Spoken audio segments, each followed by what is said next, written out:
આગામી શ્રાવણ માસ આવી રહ્યો છે ત્યારે શિવ ભક્તો અનેક કઠિન ઉપાસનાઓ કરતા હોય છે। ત્યારે ઉજ્જૈનથી સોમનાથ 3 કાવડ યાત્રીઓ 800 કિલોમીટરનું અંતર કાપી 36 દિવસ બાદ આજે વેરાવળ નજીક પહોંચ્યા છે। શિપ્રા નદીનું પવિત્ર જળ કાવડમાં ભરી અને માર્ગમાં હર હરના નાદ કરતા આ કાવડિયો સોમનાથ નજીક પહોંચતા જ ભાવવિભોર બન્યા છે। ભગવાન સોમનાથ સદાય તેમને પદયાત્રીની શક્તિ આપે અને સમગ્ર વિશ્વનું કલ્યાણ થાય, જીવ માત્ર સુખી બને તેવી ઉત્તમ મનોકામના સાથે ઉજ્જૈનના શિવભક્ત નિરંજન બાપુ તેમજ સહયાત્રી લોકેન્દ્ર શ્રોત્રિય સહિત 3 યાત્રિકો છે જે ઉજ્જૈનથી સોમનાથ પહોંચી ગયા છે। તો સાથે રાજકોટ, સુરેન્દ્રનગરથી અન્ય 3 ભાવિકો પણ તેમની યાત્રામાં જોડાયા છે, જે સોમવારે પવિત્ર શિપ્રા નદીના જળથી ભગવાન સોમનાથને જળાભિષેક કરશે। કાવડિયોએ જણાવ્યું કે અમે છેક ઉજ્જૈનથી નીકળ્યા, પરંતુ ગુજરાતની સીમામાં પ્રવેશ કરતા ગુજરાતના પ્રજાજનોએ અમને અતિથિની જેમ સાચવ્યા છે। અમે મહાપ્રસાદ લેનારા ઓછા હતા અને અમોને ખવડાવનારા અનેક હતા। અનેક સંત મહંતોના આશ્રમો તેમજ અનેક ભાવિકોએ અમારું હૃદયથી સ્વાગત કર્યું છે અને લોકોએ અમારી સેવા પણ ખૂબ કરી છે, જેથી સમગ્ર ગુજરાતવાસીઓના અમે આભારી છીએ। અમે દાદા સોમનાથને એટલી જ પ્રાર્થના કરીએ છીએ કે સનાતન ધર્મનો ધ્વજ સતત આકાશમાં ફરતો રહે અને લોકો ગૌમાતાની સેવાઓ કરતા રહે, જેથી સમગ્ર ભારત વર્ષ સુખી અને સંપન્ન બનતું રહે તેવી અમારી દાદાને પ્રાર્થના છે, તેમ કહ્યું હતું।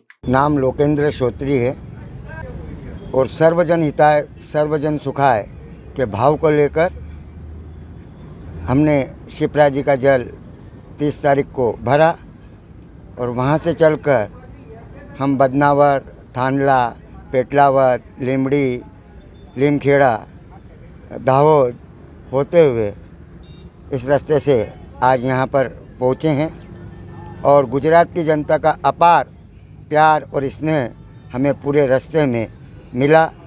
उसके लिए हम पूरे गुजरात को बहुत बहुत साधुवाद देते हैं। मतलब पेट एक था और खिलाने वाले 100 थे, इतना स्नेह मिला हमको आश्रमों में। और बाहर की जनता जो जनता है वो भी, बाकी कावड़ किसी के घर नहीं जाती है, इसीलिए सबके आशीर्वाद देते हुए बापू आगे बढ़ते गए और जहाँ आश्रम मिला हमने आश्रम में विश्राम किया। 30 तारीख को निकले थे हम बापू। आज कितनी तारीख? 36 दिन हो गए आज हमको। ये कष्टमय और आनंद भरी यात्रा इसको कह सकते हैं। जब चलेंगे तो थोड़ा बहुत तो कष्ट होगा, बाकी सोमनाथ की कृपा से यह आनंदमय यात्रा रही।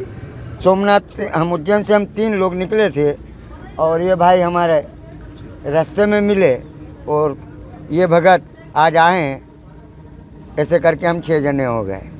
हम तो यही चाहते हैं कि सनातन धर्म का ध्वज हमेशा फहराता रहे, विश्व में शांति हो, इसी भाव को लेकर निकले हैं। भगवान ने हमको तो इतना दिया है कि हम उसका आभार भी व्यक्त नहीं कर सकते। ये केवल विश्व शांति के लिए और गौ माता के लिए कि दांतों तले तृण दबाकर हे दीन गायें कह रही, तुम मनुष्य हम पशु, पर योग्य क्या तुमको यही, जारी रहा क्रम यो ही यहाँ, यो ही हमारे नाश का, तो अस्त समझो सूर्य भारत भाग्य के आकाश का, और जो तनिक हरियाली बची वह भी न रहने पाएगी और यह भारत भूमि मरघट बन जाएगी।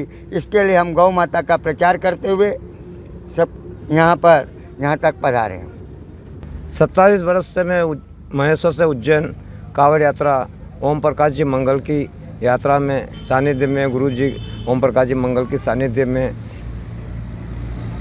कावड़ यात्रा उज्जैन महाकालेश्वर कर रहे हैं। और सब भक्तों का मेरे ऊपर इतना आशीर्वाद है, कावड़ यात्रियों का, कि मैं बहुत आनंद लुटता रहा और लुटता चला जाऊंगा।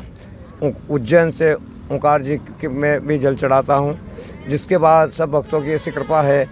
1 तारीख से उज्जैन से 3 मानस जल भर के अपने नगर खरसोत कला फुलेश्वर महादेव होते हुए जल चढ़ाने सोमनाथ बाबा के यहाँ आने की प्रेरणा हमको भाव बने। और क्योंकि राजा उज्जैन के अवंती का राजा है और राजा ने 3 युवराज को भेज दिया।